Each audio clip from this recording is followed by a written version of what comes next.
Welcome to another episode of Let's Eat Orlando with Amy, Drew, and Biggie. From Biggie's kitchen table. I know, this is kind of interesting. We're trying something different. We got to experience something together, and we thought this would be a great time to also sit down and chat together in person as opposed to virtually on each other's screens. Yeah, we don't always do that, but we've never done this actually. No. So here's the big news. It's my first time at Biggie's house, and he doesn't have anything here to make me a sandwich. Well, let's be honest. Can I make you a sandwich? Yes. I do have some rye bread over there, and I have some turkey, but it's not to the level of like if someone's expecting me to make them like a sandwich. It's going to be like a Dagwood. Yeah, I'm expecting you to give you something like really good, and instead it's going to be like, listen, here's I got some leftover rye, some mayo and spice. Like, well, you like mustard, so I got a bunch of mustards, and I was like, and I would have some different deli turkeys that I got from Sam's, and I'd be able to make you something, but it wouldn't be that great. I probably would make you more grilled cheese, I think. Oh, is probably what I would do, because that's what we had for dinner like the night before. The larger point is that I'm at Biggie's house and I'm not getting a sandwich. But Correct. We did get a sandwich. We did get a sandwich delivered in a way that I've never thought I would get it. So I definitely thank you for giving me the opportunity to thank you for hosting. Yeah. I had, by the time you guys will hear this, it would have been last week. But today we got a drone delivery of a Subway sandwich, which was pretty crazy. Like they put out a thing in the backyard and the drone came flying in and dropped this bag with a big... What is it called? The Turkey Titan? Yes. The Turkey Titan is apparently Subway's most popular sub. So that's what they gave us. And a big foot-long cookie and their new foot-long dippers. Yes. With like 2 sauces or something like that. And it has like a bunch of sauces. Yeah. But the coolest part, of course, was that it dropped in by drone. And by this time next week, I'll have told everybody all this already, but it sounded like we were being attacked by a swarm of prehistoric insects. Yeah, it was. It really did. And it was so sunny out that you couldn't see it. So like it really kind of was just like it was just like a random bag just the timing floating. of it was like the sun was directly overhead. It just happened to be directly overhead and it was a bright day and the drone comes in and we're both like blocking the sun. I think that a Biggie took videos, so that might be out by now. But we're both like with our hands over, and I'm like, I can't see it. And it literally sounded like we were going to get eaten alive by killer bees. And that's all you heard. You heard like the bees, and it was just like a bag with a hook, and it was just coming down. And when you look up, you're like, "Where is there a drone? I don't even see anything." Like an Ed Wood movie. Yeah, almost. It was very, very, very, very odd. It was really fun, though. I mean, it's fun to think about and talk about, and I'm glad it wasn't really killer bees. Yes. Now, we have talked about this. I mean, obviously, I do think that sooner or later this is going to be some form of future. Somehow they're going to figure this out. I'm not really excited about it. I don't think, just because I don't know. I kind of look at it as like, and you had a perfect example. Like it would be a black sky. No, people are so lazy because already they use Uber Eats and DoorDash and all that stuff so much that if they could get things droned in, I just don't think it would just be a black sky filled with sandwich delivery drones. And the other thing is, obviously, everyone would try, if like the option was there for you to have a drone delivery, you're going to be like, oh, I want to see a drone delivery. But it was even weird because even when we did it, they're like, please stand against the wall. So I was like, what? I was like, and I get it for safety purposes. We've been watching cartoons too long. Like we want the robots to hand us our food. I literally wanted it to come down. Like I don't want it to be 100 feet up. I want it to come down and like literally like, here you go. Right. And like, I wanted to fly in the back door and put it on my plate. Yes. Yes. So, I mean, and that's kind of one of the things where it brought my mind thinking about the whole idea of the delivery between the Uber Eats and all those things like that. I'd love to know it. And I don't know if you've had conversations with any like restaurants and stuff like that when it comes to this. Cause I mean, obviously there's a good and bad when it comes to the world of Uber Eats and restaurant delivery. It helps restaurants, provides them more access to, people to pick up. They don't have to pick a delivery person, but it's also very expensive. But then I'm also they don't have control over what happens to their food. Correct. So bad things can happen. Things can get dropped. Things can get, shaken up or whatever. And then it's out of your hands because it's not your employee who's handling the food. Correct. And so there is a lack of control there that you have to, I guess, let go. Yeah. And I think to me, that's the part where I think especially if there's something that you're making with lots of love and you're like, oh my gosh, this food. And then you have to hear the people with the reviewers, the people that review, and they're like, oh, it wasn't that good. I was like, well, dude, you ordered something that needs to be consumed hot, and it took them 20 minutes for you to get it, and you got soggy fries. And this is why I eat in my car. Yeah. A lot of times I'll be like, I'll take that right out to my car and just start eating it because they just gave it to me. I'll take a bite out of it right there in the restaurant if I'm taking it. I mean, most of the time, but there are places that I go that are prevalent for takeout. And during the pandemic, obviously I was eating a lot of stuff. Car food. Yeah.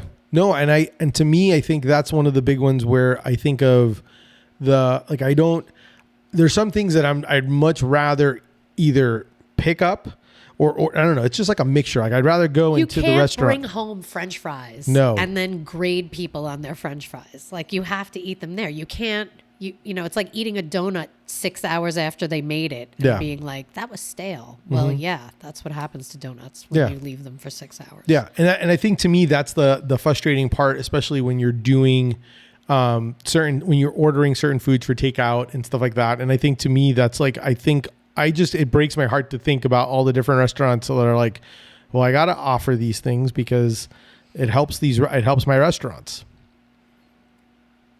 Yeah. I don't know. I'm not going to say that I've ordered things from Uber Eats, but a couple times, I'm trying to remember. What did I ever have delivered? No, I don't think I did. Like I'd get like pho delivered, like that's not going to go bad in a container. There are certain things that are much more delivery friendly. Correct. Than other things. Do you think? But really, get off your couch. Yeah, just go and visit the restaurant. Yeah. Sit down and eat at the restaurant, or if not, just go into the restaurant, say hi to the owners and the staff, and pick up some food. That's usually what I do. I usually will use like a food. For me, like one of the places I like to visit whenever we have menu anxiety at our house. Menu anxiety? Can we just pause right there? Yeah. What's menu anxiety? So menu anxiety is when you go to a restaurant and there's too many things and you don't know what you want. Paralysis by analysis. So you freak out and you don't know what you want to order and you're like, I don't know. And then my daughter usually will go, well, what's your favorite? And it's always like her favorite go-to question, which is probably like the one, if you're a server or anything like that, let me know. Please let me know in the comments or reach out to us. What is the one question that you probably get the most of that you probably dislike? I'm pretty sure that's one of them. What's your favorite? No, I would think that would be, look, if you're a server, I would like to think that you're a server because you like that job. Yeah. And you're a hospitable person, so you're in hospitality. So I feel like that would be, a way to show your customer that, you know the menu. Yes. And stuff and like you that. should. And I think I kind of would turn it when I was a waiter, I would turn it as these are the most populars because I don't know what kind of food you like. So I kind of would be like, these are the most popular ones. I like these. Then I usually kind of go that route to go with it. But when I have menu anxiety or more, not even menu anxiety, it's just like, well, none of us know what we want to eat. And you're like, well, what do you want to eat for dinner? I'm like, I don't know. What do you want to do? Where do you want to go? Our number one place that we go to, we have two places that we go to that are like around my house where I live. We'll either go to Junior's Pizza, just because usually when we have this situation, it's on a Friday or Saturday, and they have like a large pie with wings and a 2-liter bottle of soda for like a certain amount. That's like it, and we can basically order it, and by the time I get there, it's already done, and I can come back. Right. And then the other one that I do is the same one as Vietnam's. I pretty much can never go wrong. Yes. I love their packaging for takeout. Yes. I just want to give them a big nod for that. I love good packaging. That is definitely one of them. Their service is great. Your packaging is the best. Thanks. That is the way he wraps those T-shirts. It's the cutest. You guys need to order a shirt. But to me, that's like one. I love using the app. I love ordering, and then all of a sudden they say like soon as possible. By the time I get there, delivery wise, like, do you have any places like that? Like that that kind of like, and I know you don't usually eat at the same place consistently. I just have to. Yeah, I have places that I would go to. Most of them are pizza places, so it's a box, yeah. And then it goes into the oven because the box kills the crust. So wait. So let's talk about that. So when you get a pizza, You go pizza, like you pick up for like, hey, I'm going to go pick up a pie. Yeah, wherever. What's your, so you don't just bring it home and just start eating it? You I might, but that's not ideal What because do then you I usually can't really do? tell the crust because the box will kill the crust. The box kills the crust. It's just like people who put fresh bread in a plastic bag. Fresh bread needs to go in a paper bag because the plastic will kill the crust. Which is why Jeff's Bagel Run uses paper bags. It's very smart. And you're supposed to. Yeah, Yes. it's very smart. Plastic is for later when you cut them and freeze them. That's great. But when it's fresh, it needs to go in paper. And when I get things at the Publix bakery, which I will sometimes if I see like a fresh boule or something like that, and they have it in plastic, like if they don't, I'll ask them for paper. And if they don't have it, I will legit take it out of the bag and put it in one of those paper bags that they keep by the... Yeah. By the registers? Yeah, like for the people who want the paper bag option, I will go get one of those bags and then I'll just let them scan the plastic bag. Like they'll make me a label. That's great. It'll ruin it. Bread is love. You don't want to suffocate love with cellophane. It's terrible. Bread is love. That is for sure. So for pizza, what is it? What is it? Like what's the My home pizza routine? order? No, what's your home routine? Like when you go home, maybe you're eating a slice, maybe there's a road slice, maybe there's a slice No, there's while no you're road waiting. slice usually. But you're Have I putting ever it in done the that? oven. I have done that though. How long are you I'm not putting it gonna in say the I haven't oven eaten for? Pizza while driving because I have.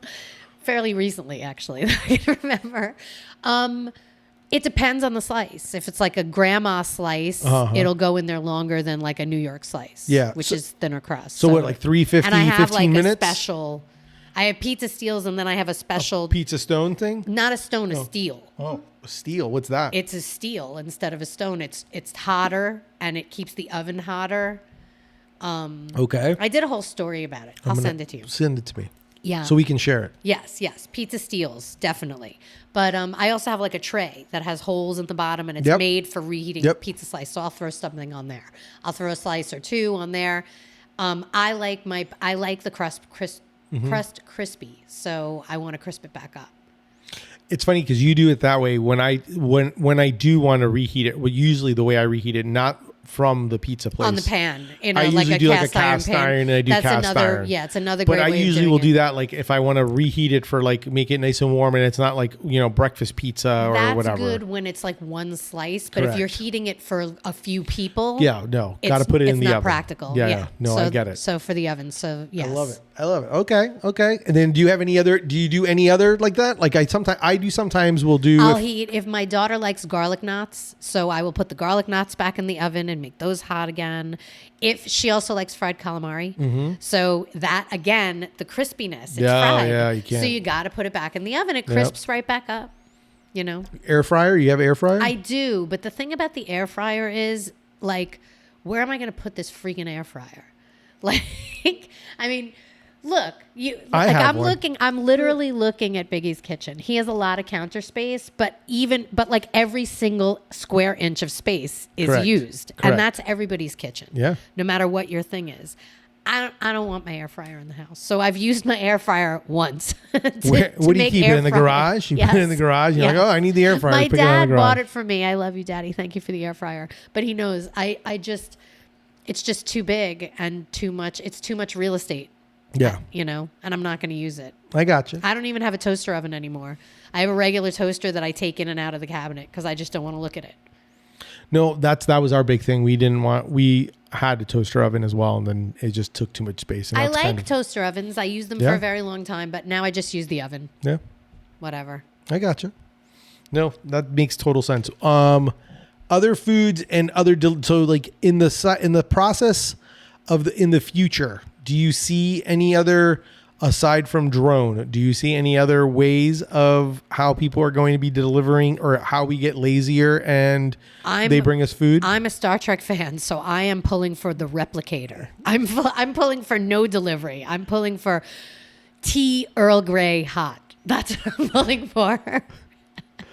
I want a replicator. It'll be some app or something that you can hit the button, or you're watching TV and you hit the button and it automatically just replicates it and you can eat it right there. Yeah, it's just yeah. That would be That's what I want. I want a replicator. I want to be able to. But wait, no, with that, well, everything. Oh, you know what though? I mean, I guess you'd have to be in space, because a replicator would be bad for business. except if you make replicators. Oh, because obviously you're replicating it. You're not actually eating that one per se. Well, you wouldn't have to go to a restaurant. But you'd have to buy it. That would be the way the replicator would make money. Yeah, you'd have to buy the replicator. So no, you'd have to. No, there'd be a replicator. Yeah, you'd have to buy a replicator. Maybe but you'd then have to program the replicator, and purchase it, buy it. I'd have to now purchase the replicator formula for Soto. Yes. And every single time that I said, computer, make me a Detroit Rob City. Yeah. Like Rob Bear would make some money. Yeah. Like he'd get something. He'd get $1 or $2 for every time I replicated a pizza, plus the cost of buying the formula. So it would be a subscription, maybe. Yes, a subscription service. I like that.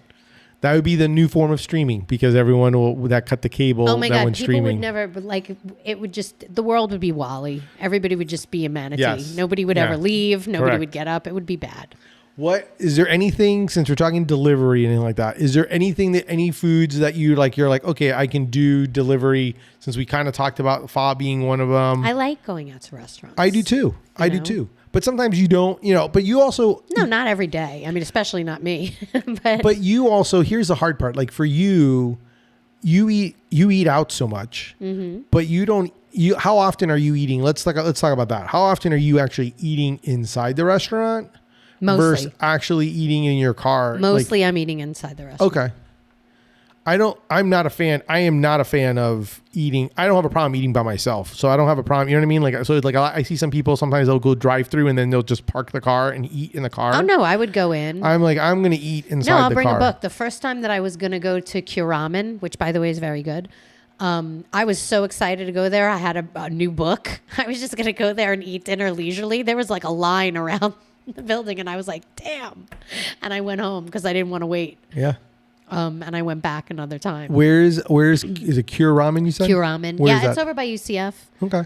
It's like where World of Beer used to be. Okay. By Ice and Bites. Got it. It's by Ice and Bites. Super cute place. That plaza is an interesting plaza because that one rotates so many different. Originally, wasn't there like a payway in there? There was a payway in there, and then there was is Mamak still there? I'm not sure. Yeah, I'm not sure either. I can't remember. I don't go enough in that. Just shopping centers become like the backgrounds of cartoons after a while. Like it's just. It's just constantly, and you're like, oh, and unless you're looking for something, and then you're like, oh, I thought that was there, and then you're like, oh no, it's not. Now it's something else. Yeah, that's a bummer when that happens. Yeah. Oh, you know what? I posted a thing online the other day that sweet tomatoes came back.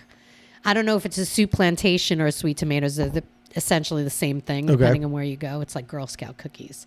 But it went out of business during COVID, which was crushing. There's a chain that I like and I liked because sweet tomatoes, people are like, oh, cafeteria style mass produced food. Like, yeah, I guess maybe the hot stuff is like that, but the salad bar is kick ass. Yeah, salad bar's good. I love it. I loved it. Yeah. And I missed it because it was a good, I wish that there was one closer to me, but I used to go to the one in Altamont when my kids were little. Yeah, because that was that one, and then there's the one on Colonial. Yeah.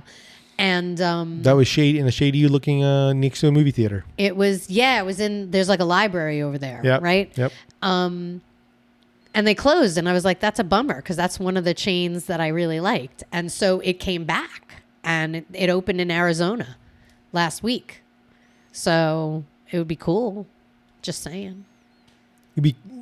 What was your favorite thing to have there? I would just salad. I would salad. Yeah. I mean, I would probably get a little bit of chicken noodle soup when I was there, but really mostly I just loved that salad bar. They did have a good salad bar. Yeah. I would just pile that thing up. I used to like the salad bar at Sonny's because I don't know why. I used to like their salad bar back in the day. I don't know. But I don't know. Nothing like sweet tomatoes. It was great.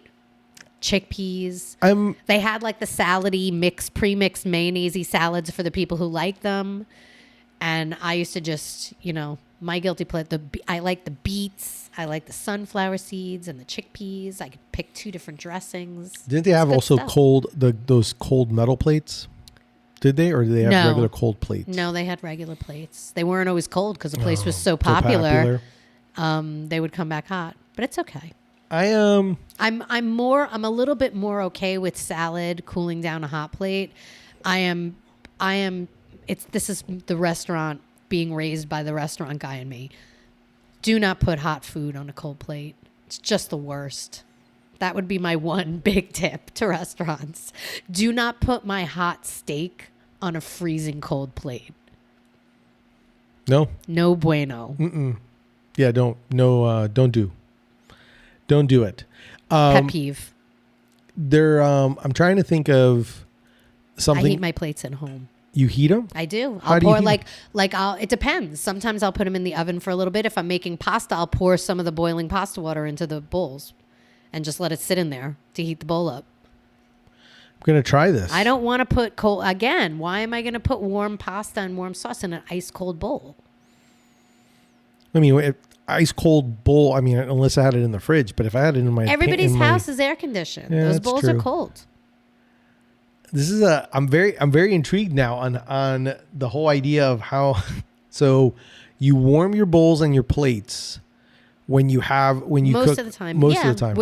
If I'm serving something even to myself, because I don't want, if I have to if I have to get up and go do something, I don't want to come back and have my food be freezing. Would you say that helps with the fact of not having to reheat your food? Like reheat, you know, sometimes you have to you're like when you make dinner and then you have you go and you have to you serve it and you're like, oh, we'll put it back in the microwave for 2 minutes. Is that part of the reason because the plate is not hot? Last week, I actually heated a plate in the microwave by putting water in the plate and then just putting it in the microwave for a minute. I'm going to try this. You can do it that way too. If you don't have hot pasta water, you can put water in the bowl, then put the bowl in the microwave, heat the water. My wife will think I'm crazy, but I want to do this because if it enhances my flavor of my eating, well, it just doesn't. If you make scrambled eggs, right? A cold plate's going to suck the heat out of those in 4 seconds. I love this. Did you ever make tacos or something, seared chicken tacos or something, or shrimp, right? And you've got a lot to cook before you serve it. I have metal bowls and I'll put the oven on low. And as I'm cooking the food, I put the warm things in that warm oven so that the first batch of chicken stays warm while I'm cooking the second batch. That's kind of what I do when I make pancakes for a lot of people or things like that. I do it for pancakes too. I do the same There's thing. There's a pancake plate in the oven. Keeps them warm. And I just I just make pancakes, throw pancakes in there. Make pancakes, throw pancakes in there. Exactly. So same principle. Okay. I like this. Yeah, because a pancake, if you put that on a cold plate, it is going to get icy. I mean, the one good thing is I guess the bottom pancake suffers and you can put the other ones on top of that one. But why? Scrambled eggs will go icy. I like this. Any other food tips or things that you do that follow me for more? Yeah, follow. Influence. I don't know. No, not off the back. Not off the top of your head. Okay. I love my coffee frother.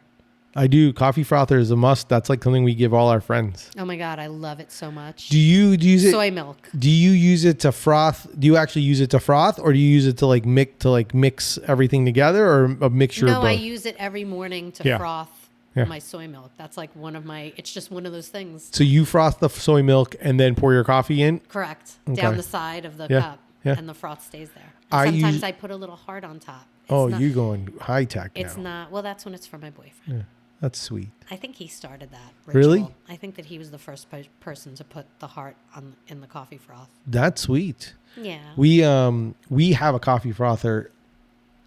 When you drink coffee, do you obviously doesn't look like a coffee house heart, by the way. No, it's the thought that counts. It is. You really at least, because we had a conversation with one of my friends, and my friends thought I was kind of crazy because I was like, when I make coffee, if I go somewhere to make a coffee or in my own house, I always pour creamer first. Mostly because my mugs, I already know, vision, kind of like when you can spot eye it. So you're like, okay, this is how much creamer I usually use. And then I froth it a little bit, and then I pour my coffee in, and I froth it, and I mix it again. So that way my creamer and my coffee all get together. And I told some of my friends that, and some of my friends were like, why would you do that? Why don't you just pour the coffee first and then put the cream? And you have to, if you're going to froth the cream, I mean, at least for me, you have to froth the cream first. Correct. But if you don't froth it. In my case, like I said, soy milk froths the best. You can't froth oat milk. It won't. Or coconut milk. Mm-mm. Soy milk is the only one that'll do it. I use my frother to mix everything when we make coffee. So either regardless if I froth it or not froth it, I'm like still dropping that thing in there. I keep instant Bustelo in my house My mom will sometimes be like, I want instant, and I always make coffee, but she likes that. And does she make a café con leche for her then? I've done that with That's the frother. how my parents. That's how my parents I've make done it. that with the frother. And My she was parents, like, this is so good. My parents make. That's how they make. That's how they make when they want a café con leche. They're like, well, I'm just gonna warm up the milk. Yep. You know, is that one of those cases where you would warm up the mug as well? Well, when I'm warming, I would probably warm up the milk in the microwave, so it would just warm up, so I don't have to do it. I like this. Yeah, this is interesting. Interesting. I've never thought of that. I never thought of the pizza, mostly because by the time I get it, I'm already hangry, and I just feed me, damn it. Well, there's a lot of things like if you don't like, there are certain things you can heat up in a microwave, but a lot of things suck if you heat them in a microwave. Yeah, I'm not a fan of it. So that when you're not heating it in a microwave, the plate doesn't get hot. So then you're heating up your soup in a pot on the stove. You don't want to put your soup in a freezing cold bowl. Okay. I mean, maybe if you make the soup too hot, then it would serve a purpose. But but I like the idea. I like the idea of the using the, especially if you're having pasta, using the water, the pasta water. Yeah, because you're going to use it anyhow. Even if you just did like a little, as you do the pour over, you just pour it on the bowls, whatever. And because a lot of times you'll reuse the pasta water if you're tossing it with sauce or something. Because you want to thicken it up. So there you go. You have your reservoir it heats the bowl, and then you can use the water when you're, I'm going to try that next time, because I do that. I do usually grab like a cup or something and try to so I have it left over. But next time I'm just going to do a pour into each bowl, so that way it kind of has it. And you got to let it sit there for a minute while you're doing your other things, and the bowls heat up. Mm-hmm. I like this. I like this idea. I never would have thought of this. And, to think it kind of went from leading us from the drone situation of transportation and reheating and all of those different things that we've kind of gone to all the way to. I will say this, the cookie was nice and warm. That came in that drone delivery, and because it's like 107 degrees out. Yes. That foot-long cookie definitely was warm. The sub was not unduly warm. I think it was a very good temperature. It still was a good temperature. It was definitely an experience. I think it's very cool from, at least from my understanding, what you told me, 4 cities. Yes. I think is what it was. It was Atlanta, Dallas, Denver, and Orlando. Yeah. We're so lucky. It's an interesting concept. I don't know. I'd love to see where it goes and where it heads. Because I think I know Amazon at one point is working on some form of Amazon drone delivery. Drone army. Yeah. Drone Air Force. Yeah. They're going to basically fly around and drop stuff. And well, I mean, I don't think this is imminent, but who knows what the future holds. Yeah. You never know. It holds hot pasta bowls for you though. I do. The pasta bowl. That's a game changer for me. And I am going to try. I will try the reheating of the pizza from the box, even though I'm glad it's a box, because instead of a paper or cardboard box, versus it being some kind of plastic. Look, I think that there have been a lot of people who have tried to design boxes that keep the crust crisp, but nobody has come up with it yet. Well, the killer of the food, which is the only way that you can do it, is the styrofoam. That styrofoam one that steams all your. Well, so does the pizza box. It doesn't matter though, because it's fine. You just put it in the oven. Some people don't mind waiting another 15 minutes. No, some people don't mind just eating it out of the box without reheating it. I was like, I like it. I have a problem waiting another 10, 15 minutes. At that point, no, that depends. But I'm not a big styrofoam fan. I've been noticing a lot of places have been using much more earth-friendly. I have as well. Packaging and utensils that are compostable and stuff like that, which is pretty cool. Which I think we're going to see more and more of. I hope so. Yeah. I definitely think that's something that we'll see more and more of. And we'll pay for it. So it's just another thing that people are going to have to get used to paying for when they pony up to eat out. Correct. Because the costs have to get, these people have to make money. Yeah. I think that's something that we forget when you're, I think people forget it. I think it's just kind of, it is a hard situation, because it's like costs are going up. So then it's like, when everyone's like, well, I still want to pay. But I mean, I was away for the weekend, and I felt like every time we went out to eat anything, I spent like $100 for the three of us. Yeah, it's preposterous. And I'm just like, sometimes, how is this possible? But it is what it, Yeah. rent. Yeah. Oh yeah. Air conditioning, insurance. I can't your imagine. Employees buying compostable forks. Yeah, because now you're paying extra for like the stuff that's this is recycled, and you're like, yeah, trying to be earth conscious. Yeah, I can't imagine. I definitely think we should have. I want to have an episode. I would love to have an episode where it's like a round table. That would be the best. A round table. Let's educate people. Yes, or this even is the cost. We'll just call it the cost of doing business. Yes, we get. And I think that's something we should. I want to put it on our notes for us to do. I would love to do it. Heck, I'd almost love to do it where, even if we went the route of where it wasn't a round table where I had all of them, but we went to we went to a few business owners. And we even disguise their voices, or if they wanted to be their voices disguised. Like I know. I've done stories on multiple things. The one that I always think of the most is the Primrose hot dog. Yeah. Where everybody complained about the price. And we talked to several people, including Matt Hinckley, who knows how to make a hot dog and what goes into it. And that's what it called. Like he even said, he's like, I doubt they even make money on that thing. And I think it's a lot of times is because of the fact that they're like, well, I could get hot dogs at the supermarket. Well, I'm like, you can get anything at the supermarket. Then you have to cook it yourself. Yeah. And, and then it's not this hot dog. So you certainly can. Correct. Go do it. But even McDonald's now, I mean, I guess they have their dollar menu, but even when you go to McDonald's, people were writing to me and they said, I go to McDonald's, a lunch I used to get that was like $6, $7. It's like $12, $13 now. Yeah. Because costs are going up. Yeah. Gas goes up. Getting the food to the place to be cooked. There's fuel surcharges for, delivering to the rest of us. It's so many costs. People don't know. And this is why they're doing drones. Do you have a liquor license? That's like having a mortgage. Yeah, that's a whole different animal in itself, isn't it? If you have that. Food and wine and beer and or even liquor. Liquor's another animal, right? Like I said, it's like having a mortgage. Yeah, it's one of those things where I feel and I that's why when everyone jokes around and says, "Oh, you're going to open a sandwich shop," and I'm going to be like, "No." I'm like, I don't even think I want to open a regular shop. I was like, just because I'm like, I'd rather sell online and do other ways I do it. Cause I'm like, it's expensive to the rent, everything, all those things that kind of go into it. I mean, it is insane when I see pop-ups becoming brick and mortars.